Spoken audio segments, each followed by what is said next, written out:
Hey guys, welcome to the PWP podcast. I'm your host Dalton. I'm somewhere here mentally after that. Cameron. And you guys should just, grab you some popcorn, sit down, relax, hang out with us for a little bit. If you didn't catch it already, go watch our bonus episode on CM Punk. We discussed a little bit about his career, didn't go too in depth about it. We wish him the best. But today, our topic of interest is Apparently, Mr. Randall Keith Orton. Yeah, apparently we just love talking about injured wrestlers right now, but Everybody's getting hurt. yes, Cody's hurt. Unfortunately, possibly hurt. While we're recording this, by the way, it is the day of Hell in a Cell, so we're about to find out if Cody is kayfabe hurt or really hurt. Or if The Fiend is coming back. God, I hope so. And I really hope Randy doesn't randomly show up and Punk kick him at the end of this Hell in a Cell match. Oh, Jesus. But yeah, Randall Keith, Mr. Randall Keith Orton, a legend amongst everyone. I mean, Randy is somebody that... You call him a legend if he killed all the other legends? But that's the thing. Does that make him a legend, or does that just make him the top dog? That's why. Does it make him the big dog? That's why I think Riddle needs to put him out whenever time comes, because who kills the legend killer? I don't want Riddle to put him out though. I really don't. I love their wholesome relationship that they have. They're great friends. But it's a relationship with Randy Orton, the Viper. If he does put them out, I want him to at least do it, but then both of them smile at the end. Oh yeah, of course. Like them still be on good terms, but yeah, there's no way Randy can't respect.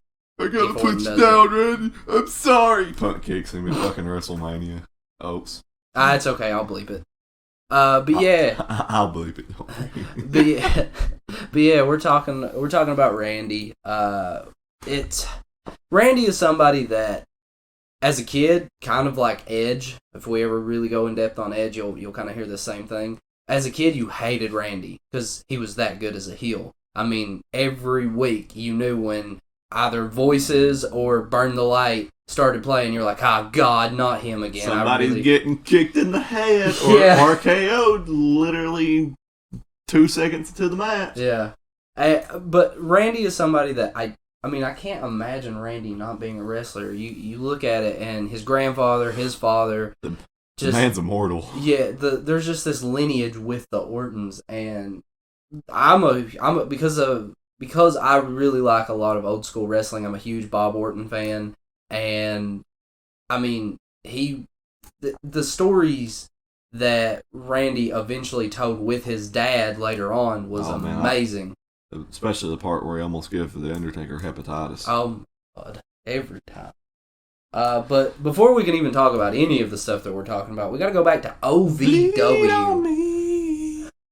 OVW was essentially the NXT of WWE at the time. It just wasn't as represented as NXT is, but it was. It was a proving ground. You went there, you trained, you sort of figured out who you were as a wrestler, what you did as a wrestler. Arguably made the biggest stars we've had in WWE. Yeah.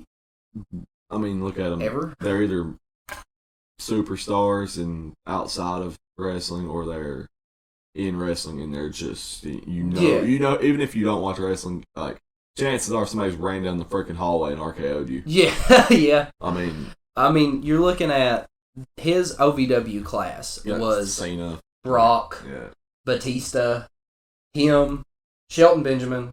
Shelton is such an underrated person. Nobody's going to ever forget about Shelton.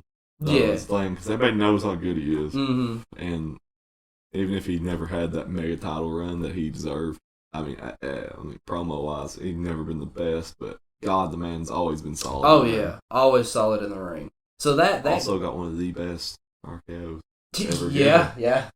And one of the best super kicks. But yeah, that super kick. Brutal. But arguably one of the greatest classes of any developmental school of wrestling, if you want to consider it that, ever. Just the amount of championships when I name off names like Brock, Randy, John Cena, and Batista. Probably the most champions. Oh yeah, easily. That's come out of any graduating class. Easily. Wrestling. Easily. Development. And just like Cena, after they were ready to put Randy on actual TV. He came out and he was a white meat babyface, very bland, very boring, very uninteresting. I couldn't name you an original Randy Orton match. I've seen clips. I know that it was more like once he got the reins, like once he was like he was a little more in control of his character, it took off. Kind of hard to take him seriously when he comes out, can't cut a promo, and is wearing bicycle trunks. But then, like saviors, here comes two guys willing to take in two young guys and basically make the Four Horsemen, but in a modern day sense. You had Triple H and Rick take Randy Orton and Batista under their wings and create Evolution. Right. And that was when Randy really became the Randy that a lot of us know and love. He was heel. He was great. He putting on great matches every night on Raw or this on young pay-per-view. Dude going out there just doing it. Just proving himself. Yeah. But at the same time looking like an absolute monster. Yeah. And there was dirty tactics because it was Evolution, but still though, it worked. It made him look very good. And I feel like a lot of that had to do with the confidence boost. I mean, how would you feel walking down the road with Triple H and Ric Flair? I mean, you know you're a badass when you're associated with those two guys. And then you had the big monster Batista. You knew your back was always going to be covered, and you could go out with such confidence. And behind the scenes and kayfabe-wise, I think that really is what allowed Randy that freedom to really be Randy Orton. Now, Evolution era of Orton is kind of a dark time for Randy as a person. He was heavily into drugs and drinking, and there were a lot of times where he let his demons out. And behind the scenes, Evolution is probably, you got to look, he was 21, 22 years old and main eventing Raw and pay-per-views normally. That kind of stuff is going to get to you, and it's going to get to your ego, and it turned Randy to dark places, but thankfully he didn't stay there. Yeah, he's one of the ones that pushed out and become really a workhorse till just the other day. Mm-hmm. And man hasn't slowed down. He had his injuries, he had his surgeries, but he wasn't out long. So he always come back. I'd be happy to see him. Oh yeah, one of those guys that. And before we wellness check won't keep him down. Before we started recording, I heard that. Before we started recording, Dalton was talking about the great match when Randy became. So you had Triple H as the World Heavyweight Champion. You had Batista and Ric Flair as the Tag Champions, and then you had Randy as the Intercontinental Champion. So Evolution owned all the gold. Yeah, he had an amazing match with RVD for the Intercontinental Championship, and it was great.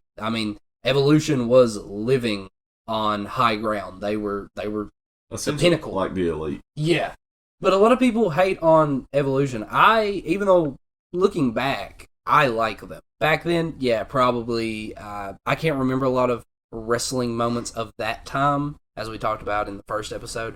But I would assume I disliked them just because they were heels. That was a dirt bike. Yeah, I really hope y'all didn't hear that. Sorry, we live in Redneckville, USA.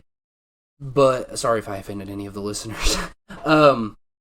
But they were on the pinnacle, and a lot of people dislike that because of the Reign of Terror with Triple H and things like that. But it led to a lot of greatness, especially when Randy became the world champion, and he was the youngest. Is he still? I think he might still be. I think he still might be the youngest world champion ever. In WWE. Yeah, probably. But because he was the youngest, because he was very early in his career, it didn't really mesh that well.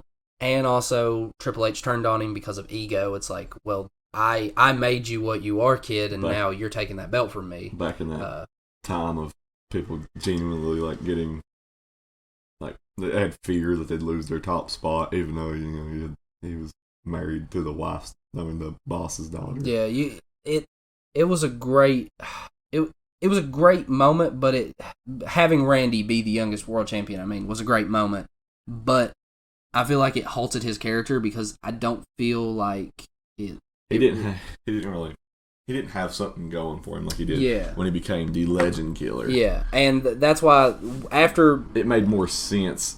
His title runs after made a lot more sense because he had a specific goal to take out story, these legends. And I want to kick him in the head, That's the unfortunate part is when he left Evolution, when he was kicked out of Evolution, it kind of fizzled him a little bit because he wasn't doing anything and he was a baby. And don't get me wrong, Randy right now as a baby has been great, but Randy is a heel. Randy is just one of those guys that you love to hate him because he's kind of loose cannon-ish, very crazy. He definitely seems like the kind of guy that if you look at the wrong way, he would just deck you. And because of that personality, it really worked when they turned him back heel and he started attacking random legends anytime he's seen them. I'm talking bald Randy. Yeah. We like bald Randy. But Fabulous Moolah, just RKO her. The woman was like 80, 60, somewhere through there, too old to be doing the thing, just taking the bump that Randy just did to her or throwing Mick Foley down the stairs. And when he became the Legend Killer, that's when Randy became a star, in my opinion. And you got to look at the people he was wrestling. That match with Mick Foley. Big names. When Randy met Cactus Jack, to me, that's what made Randy a star.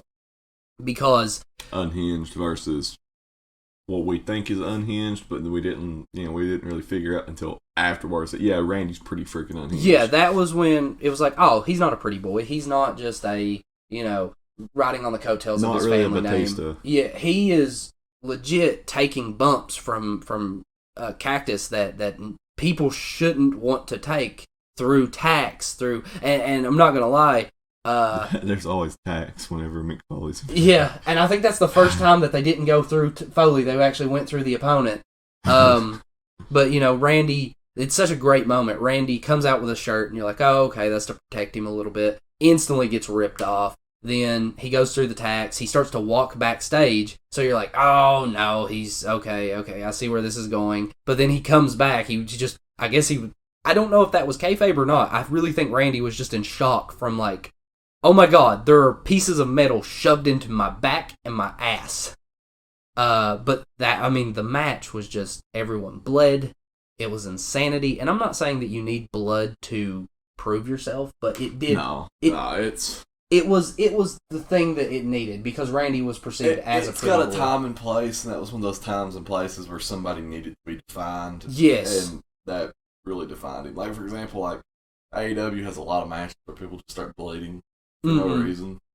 But, it reminds me of, the Wheeler Yuta thing. With Mox and Daniel, where he's like, make me bleed. I want to bleed with you. Make me bleed. That whole ordeal. Yeah, sometimes blood is There's excessive. a time and place when it's needed, but then there's times when it's just we're going to throw it in to make the match more dramatic. Yeah. But that was one of the examples of there was a time and place, and it really made Randy look like a star. So it's okay, he's not afraid to go out here and do these wild things that if he needs to be. It made him look like a badass. Yeah, that match was almost okay, Randy before that was a boy.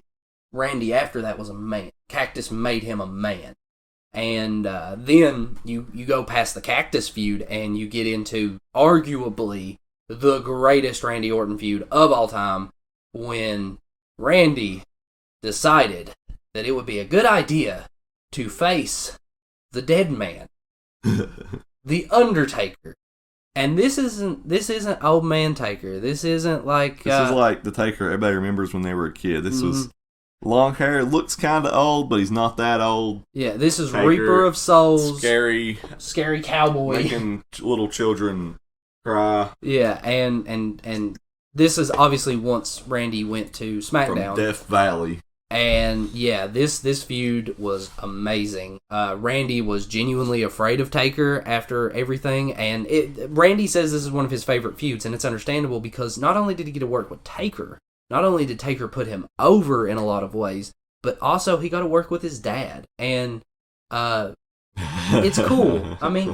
If you have a father that can wrestle, that's kind of cool when you get to wrestle with your father. I know what you're about to talk about. You don't know that your father has hepatitis, and you learn it out. You figure it out when you learn that oh no, my father bled on the biggest star that's ever been in the WWE while he was also bleeding. Oh no, my dad probably just gave Undertaker hepatitis.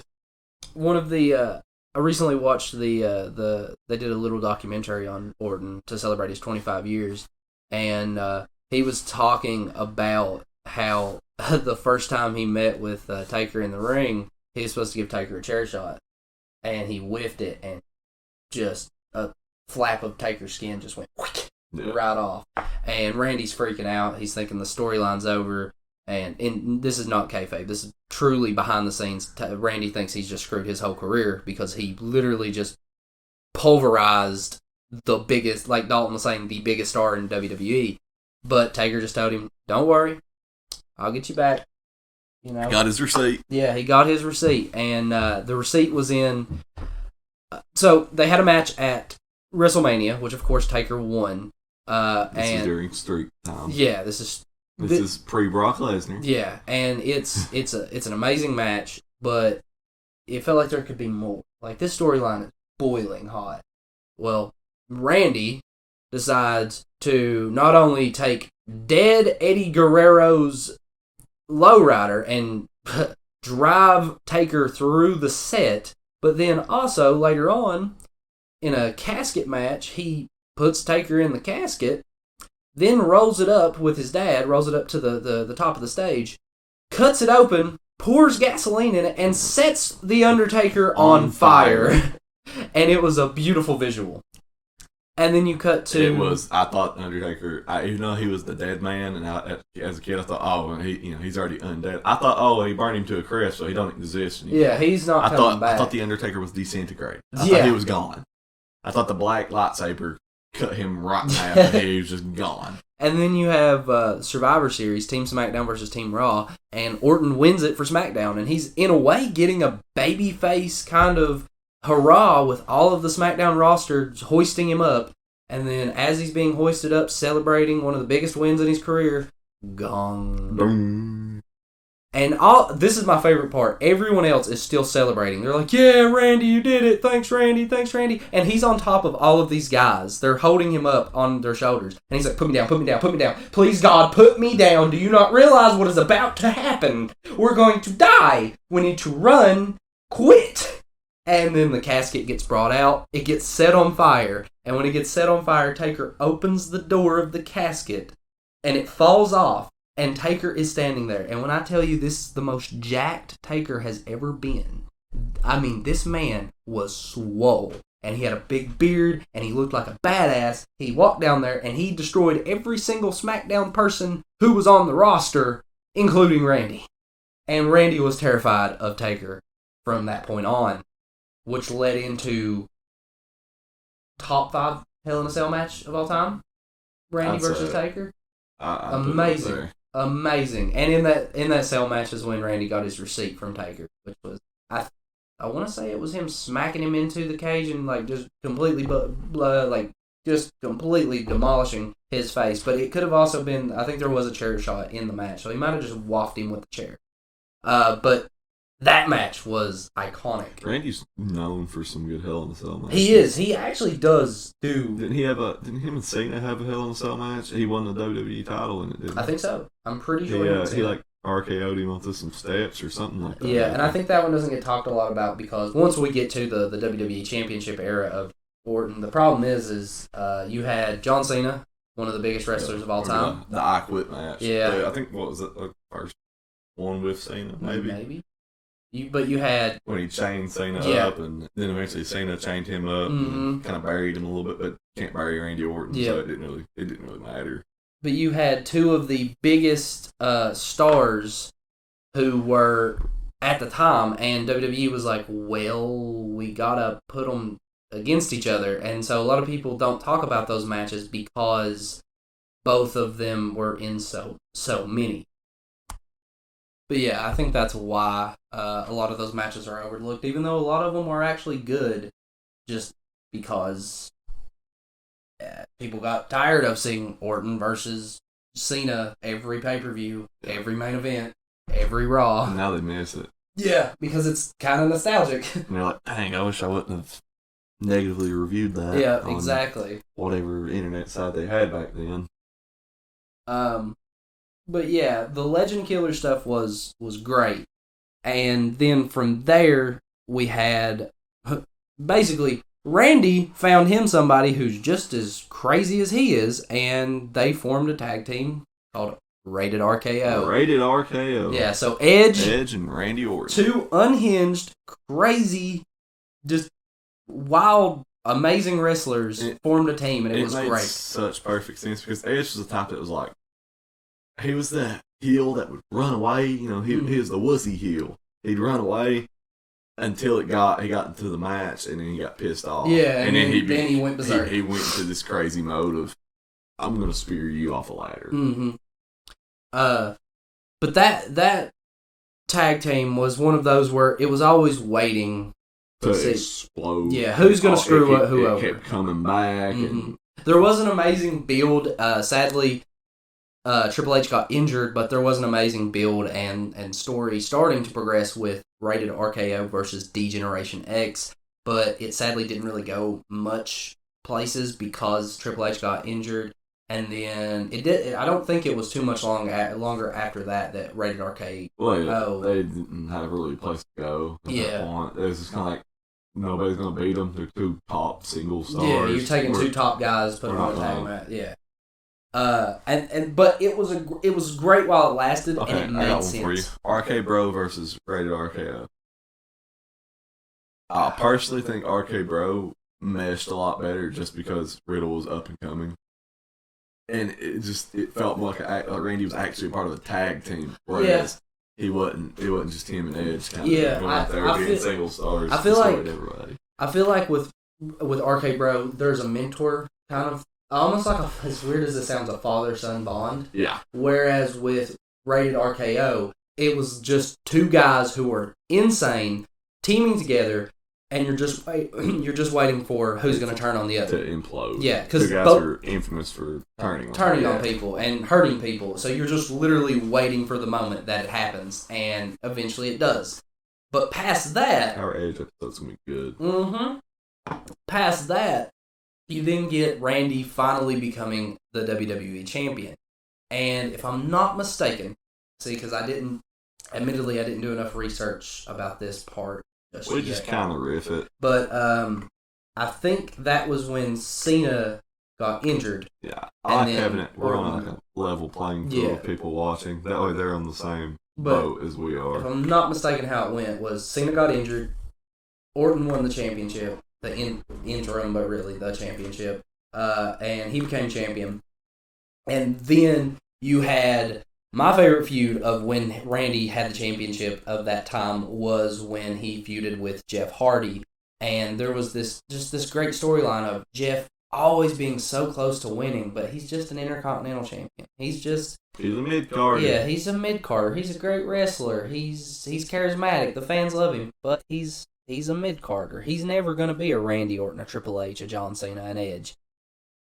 But then when you put them two together and you have insane moments where Jeff does like a 30, 40-foot swanton onto a laid-out Randy Orton on a random episode of Raw, and you're like, damn, is Jeff going to beat Orton?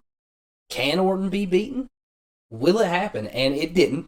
Jeff went for, it was a Royal Rumble match. Jeff went for the Twist of Fate, I think, and Randy countered it into an RKO, and Orton won. I'm so sad there was never a Swanton bomb from something really high turned into a RKO. Oh, how would they have done that? That would have been great, though. Jeff would have had to just been in the the straight down Swanton position. Yeah, and got RKO. Curve it into the RKO. Or Randy would have had to jump. That would have been amazing. Ladder to ladder. Yeah, that could have been great. That would have been one of those oh my god, the Sammy and Cody cutter. Yeah, that would have been something. It would have been something along the lines of that, but midair. But then at that same pay-per-view, you had John Cena come back, and so you have Orton, who is the champion right now, but you have Cena, who's technically the rightful champion because he never lost it. He just got injured, and so we started to get that going, and then Triple H came into the mix because it's Triple H, brother. So at WrestleMania 24, you have a triple threat match between Orton, Triple H, and John Cena, and that conniving, that bastard Viper Randy Orton somehow picks up the victory, and he beats John Cena and Triple H and gets away with the title still.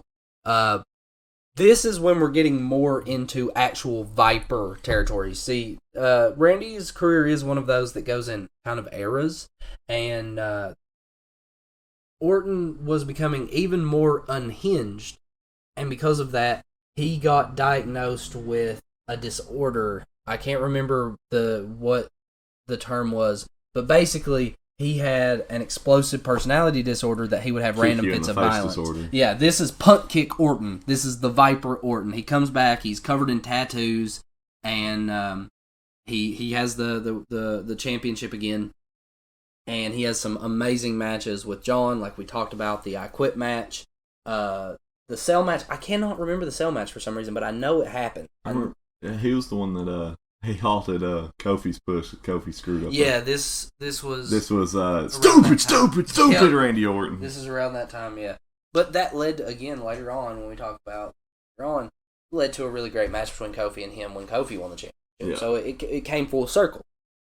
But the biggest match of this unhinged Orton was... No. We will no. But the biggest match of this era of unhinged Orton was, for me, not match but feud, was the Orton versus the McMahons feud. And it was really good. Every week, Orton it's sort of like a take on his Legend Killer gimmick, but this time he was just killing the McMahons. Every week it was either... Rebel. Yeah, it was either Shane getting it, or Vince, or... DDTing Stephanie. Yeah. And then kissing her right on the mouth in front of Triple H. Yeah. Tied up. That was, for me, that was one of the most vicious... One of those ones I was like... Too far, almost, but in a good way. As a kid, I was like, oh, that's messed up. But now I'm thinking like, I wonder back then if that was like planned, or if they were riffing. If they put an audible after with the kiss. Yeah, because it I was that was very... a little off, but then Triple H was like, screw it, do it. It was very vicious, like just the whole part of it was very vicious. rapey. Very rapey. Very rapey during that, yeah. And then everybody makes fun of it. I loved it. I absolutely loved it. Orton was chilling at his house with a fake wife and a fake family, and all of a sudden, boom, boom, boom, the door starts getting broke into. You have this fake scream that they added in for the wife. I guess she couldn't do a good scream, whatever actress they had playing his wife. And Triple H is standing there with a sledgehammer in his leather jacket. That happened way too much with Randy and Edge. Both of them, like... So why do they always feel the need to break into somebody's house or get their house broken into? I don't know. But it was so good. Just Triple H basically committing... Busting his head through windows. Yeah. And I mean, he literally... faces and whatever else. He was literally committing home invasion, but I loved it. And you had this huge mega heat Not to feud. mention the cameraman. Yeah, he was a random cameraman. But you had this huge mega feud with Triple H and Randy. And then for some reason, with the blow-off at WrestleMania 25, instead of having them ready to kill each other in an Extreme Rules, a no-hold-barred, falls count anywhere, last man standing, something. Normal singles match, and if Triple H uses the sledgehammer, he's disqualified and loses the championship. That's so stupid. And so, you not only have it be at WrestleMania 25, which, if you didn't watch our Shawn Michaels episode, WrestleMania 25 is when... quite possibly the greatest WWE match of all time ever happened between Undertaker and Shawn Michaels. But you have Randy versus Triple H in a regular singles title match go on after. And it's not going to live up to the previous. No, there's no way. There's no way. I think you have this match be a no-holds-barred match or a last man standing. I mean, they got to be able to stand up to it in some way. Like, not just some random, stick rule that makes no sense. Especially because the crowd was tired. I mean, they were on their feet the entirety of the match. I want to see somebody get pedigreed through a flaming table. Yeah. I don't know about you. That's the level that it could have been because of how hated these two guys are with the hatred that they feel towards one another. I mean, it felt right to have that, but they didn't do it. And I do not understand that at all. It really was, I hate to say it, but it was really bad booking. Because this match could have been I think one it of was those talked about a time matches. discrepancy. Yeah. At that point, it was just like maybe too many, because there was another Extreme Rules match. we have all these spots, we can't do them. Yeah. But just, waste of potential with that feud. But that's really classic Orton. This is us talking about our childhood memories with Orton. But now we're going to move on to some of the more modern stuff that's fresh in our brain. Jeff and Randy, Hell in a Cell. Oh, yeah. They stick the screwdriver in your ear and twist it around. That's one of those. I thought that was a really, people bring it up just for that moment. But, it was an underrated match. I thought that was a good match. I loved, even though it didn't make sense, I don't understand why the hell Jeff was climbing on the rings of the cell. And then Randy, obviously, he starts to fall and Randy RKO's him. It didn't make sense, but the bump was amazing. I don't understand why the setup wasn't as good as it could have been. I thought it was just one of those ordeals where it's like we were supposed to do something different, but yeah, Jeff fell. Yeah. Here's the playing spot. Randy's got to protect Jeff somehow or another. Don't want him to get hurt. Mm-hmm. RKO. We talking about the RKO a little bit. We cannot skip over the greatest RKO of all time. There's two of them. For me, this is the number one. No, I know the Seth Rollins one is. Dude, it's amazing. It was the best, from a technician standpoint, it was the best. Yeah. I also think I tie this one just because of how fluent, Matt did it or Evan did it. Oh, the Evan Bourne one. Evan Bourne one. I completely forgot about that. Yeah, that is amazing. The airborne into the it was such a good moment that even after he's gone, he's in AEW or he's doing indie stuff. WWE still posts it with the Evan Bourne name, and because of how it's epic. That is a really good. It went. They met perfectly in the middle. It wasn't one of the ones where it's just kind of he got him out of that midair. It was cool, but it was almost like it was just an audible. They just called it. It was this is how we want to end the match. Instead of me just Evan landing and then getting hit with an RKO, they get that. Yeah. I think spot on. For me, the reason accuracy was crazy. For me, the reason the Seth one is so amazing is just how high in the air Seth Rollins was. When Randy brings his head up and Seth gets elevated, the man literally looks like he's 50 feet. He had to lift Seth with his neck. Something had to go on. It was insane, and it's so good that after the RKO was completed, if you go back and watch, the ref has to tell Randy to pin him because Randy is so excited that the spot worked and he's celebrating so much going into his tangent of just, oh my god, I did that. Randy's celebrations are the best of anybody. Jumping up and freaking smacking his legs. I forgot about that. Toe touches. Yeah, Randy. Accidentally throwing an announcer over the thing and hurt. Whose was it? Was it Alberto? No, it wasn't Alberto Del Rio. Who was there was a little announcer guy. Oh, he got thrown over his announcer. He got thrown over the table. Mm-hmm. He accidentally hurt him. He went, oh no. And he did that with the Singh brothers as well during that feud. But anytime he got hurt, he goes, oh, he just starts freaking out. But then he'd just laugh it off. Yeah, Randy is one of those people. Okay. God, that hurt. From 2004 until about 2009, Randy was hardcore trying, in my opinion. After that, Randy just started having fun. And the best thing was when he was laying down after a airing ended for all. He looked up. He said, "We done?" Asked the fans, "Are we done?" Yeah, and one, it was still live, and two, he was supposed to be knocked out, but it's just great. Randy, whenever he just doesn't care, if you want just pure entertainment, it's so good.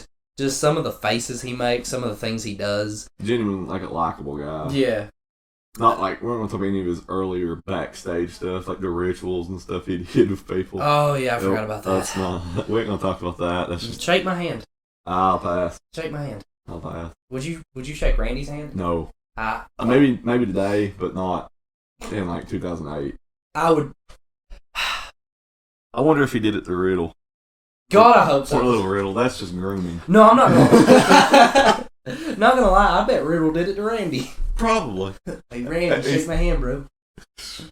I promise, it's just my scooter handlebars. That's why they're sweaty. Put your dick up. Oh, God. That's another belief. No. But yeah, Randy at this point was just having the time of his life, and it was great. Underrated feud, him versus Bray. A lot of people talk trash about it, and yes, I do think Bray should have won it. It ended terribly. But I like them together. The build-up was great. They were good and ring together, but just I don't think Randy had a say in that. I think that's one of the ones where, like, he was probably fully down with, like... But I feel like if he did that, it's probably just setting him up to take a break. Yeah. But I feel like Vince was like, no, we need you. You're a moneymaker. Yeah. One in deals, and he's like, we already got plans for Bray to disappear. He thought Bray was going to disappear. Something happened to that. Mm-hmm. I don't think Randy had a say in that. And I loved Bray's title run at that point. I wish it was longer. But just overall, I really enjoyed their feud. Roman Reigns. Yeah. No, not that. When who was it that beat him for it? I want to say was it. It's just really random. No, was it Orton? I think Orton won it, and then was it Jinder that beat Orton for it? I think that's how it went. I'm talking about the more recent one. When Roman got out for head of the table. Yeah. I know what you're talking about now. Yeah. And now, just reminiscing a little bit. Now we can talk about true modern. RK Bro has been freaking amazing for some reason. Man, Riddle has a superstar in the making. I just hope he don't get hurt. Which he looks like a safe worker. Yeah, he doesn't. He does some flippy dippy stuff, but like they're not so like he has the floating bro is like the whisper in the wind, but it's like a Phoenix Splash combination. But he's safe. It's funny. I'm glad, and his RKO is kind of clean. It's very clean. It is very clean. And it looks very different from Randy's, but at the same time, it's an RKO. Yeah, very different, but still very good. I wonder if they're going to rename it. I doubt it. Because it needs to stay the RKO. Almost feels like it should have been called the RK Bro. Yeah, honestly. But that's a team. When they first got together, I was like, this isn't going to be good. This is stupid. Riddle's gimmick's terrible. Yeah. But I feel like the reason they put it like that, I feel like they dug themselves in a hole with Riddle's gimmick. WWE did. But then when putting him with Randy and making him keep a little bit of that gimmick, but then having him escape it and become more serious with this whole Uso feud. That was really smart booking to dig themselves out of that hole, but at the same time it worked out perfectly. It did, yeah. That was the thing. Riddle looks like a monster now. The Usos are getting buried. Yeah. Even though they're champions, they don't feel like champions. And I don't even know why Sami Zayn's even there. Like he's in a terrible spot. I love Sami, but... Once Randy does come back, what do you want to see him do? Do you want to see RK Bro come back, or do you want to see... head of the table, Roman versus Randy? What do you want to see? I don't feel like Roman's going to be around when Randy does come back. Yeah. I feel like Roman's going to be on that more part-time. Because... I feel like Randy's going to maybe get another title. Either Randy or John, one's got to be the one to break the Flair record. Yeah. They're the guys that's been holding this company up for... But Randy more so than John, because Randy's been around for way long. Like, even though they come in relatively the same time, Randy stayed. Randy has stayed. Yeah. He has been the one to prove himself night after night, working house shows, and I feel like Randy makes more sense because he does have that story of being a former. Flair was a mentor to Randy. It sets Riddle up perfectly to have to be a top guy. That's to true. Get that title shot. That's very true. But whatever they do with Randy next, I am excited because this is the 20th anniversary of Orton. And 20 years in the industry, and he has been amazing the majority of it. And he very rarely you see a Randy botch. Usually it's somebody doing something stupid to him and him having to fix it. Even when with the Kofi thing, he was supposed to get punted, but but it comes full circle, and then Kofi has that feud with Randy when he somehow makes an angle out of it, even if it's years down the line. He figures something out. Yeah, he's a smart guy. He's always got something up his sleeve. Mm-hmm. And I know we won't have him too much longer, but I'd say he's still got a lot of gas in the tank. Yeah, but I'd say he's hurt. Which I'd say he is hurt, but I'm hoping it's nothing too severe. Yeah, I'm hoping he comes back soon. I'm not thinking it's that. I just hope that he comes back in time to keep the heat. God, he needs a break. He does, because he has been He held it down. Stop. He held it down for WWE during the quarantine era. Yeah, he was the best thing. In Drew McIntyre. Yep. Them two really, they stepped it up. Even when it comes down to it, and there's nobody else on the roster. Everybody's been released. Nobody wants to work during the COVID stuff. The top guys. Edge got hurt in the Randy match, which that was more Edge's fault for conditioning. Yeah. Like him and Drew. And he's like, well, there's nobody else, so let's make them two feud. They held it down. Randy's he's put his time in. He needs a break. He needs a vacation. Even if he's like right now going through like healing process or whatever, he needs to lay around for a little bit. But whatever they do with Randy when he comes back, I'm very excited to see where it goes. I'm very excited to have Randy back whenever he does come back, and we both wish him a very speedy recovery, and can't wait to see the Viper, the Legend Killer, come back. I'm excited to see what happens between him and Riddle. Yeah, me too. Very excited. Very excited. Riddle, let's touch on Riddle a little bit, because I feel like he's directly correlated with Randy heavily. Yeah. This whole, you took Randy from me, that whole ordeal. It's kind of cool because it goes in a weird way full circle, because you had Randy being mentored in Evolution by Triple H and Flair, and now you have Randy being the mentor to Riddle. It's great. It's poetic. Riddle's like, you can tell he's been working under Randy with his promos and stuff too. He is very, even though he's got his own Riddle touch, the whole stoner dude who he don't speak real fluently, but he's got that sinister vibe to him now. Even he has that unpredictable, unhinged vibe to him. Even if he's almost adopted Randy's anger problems. He's kind of following in his footsteps in a weird way. There is a very parental-esque thing with him, and it's cool though. It's kind of a heartwarming, especially. Do you think Riddle will punt kick Randy with no shoes on? Yes, I want to see it. That's what I love. I feel like he's going to break his toe and have to relinquish the title. I really do. It's because it's so... Do you remember the Festival of Friendship with Kevin Owens and Chris Jericho? Yeah, where they hit... Yeah, I know what you're talking about. Yeah. It hurt because I genuinely loved the fact that Chris Jericho loved Kevin Owens and thought of him as his best friend. Yeah. And when it happened, it hurt. And to see Riddle kind of see Randy as a father figure, if Riddle were to ever turn on him, I think it would be beautiful. I think it held a lot of heat. It very much. Riddle would be a big heel at that point. Most definitely. But that's what he needs. But at the same time, I feel like it's going to end in a way that Riddle and Randy are still going to be on good terms. Yeah, in a way, it's sort of like Randy's proud of him. Passing the torch ordeals. I just smacked the mic.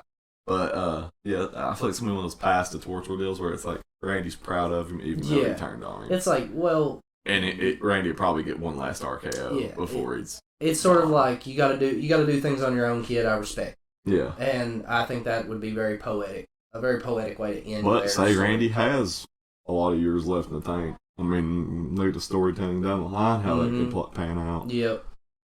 But yeah, that's gonna about do it for this episode on Randy Orton. We really do hope Randy heals up quickly and gets back in the ring, because it does. It feels weird without Randy on TV now. At least we got a little part of it.